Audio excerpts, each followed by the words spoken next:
Tnieda dokument tal-konsultazzjoni pubblika dwar kura tas-saħħa l persuni transgender dan biex ikompli jibni fuq dak li sar fl-aħħar snin fejn jidħlu liġijiet favur l-inklusività u l-aċċess għal persuni LGBTIQ.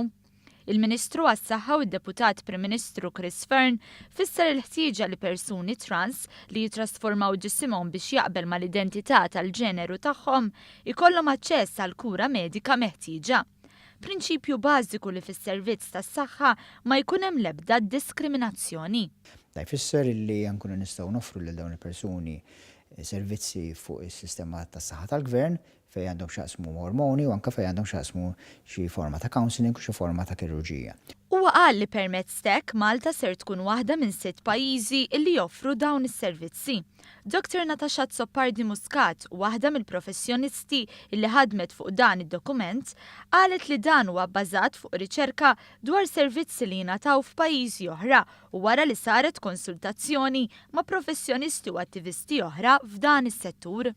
Dawn it-tip ta' servizzi ġeneralment jinkludu dak li nsejħulu l-vjaġġ biex wieħed jagħmel it-tranzizzjoni.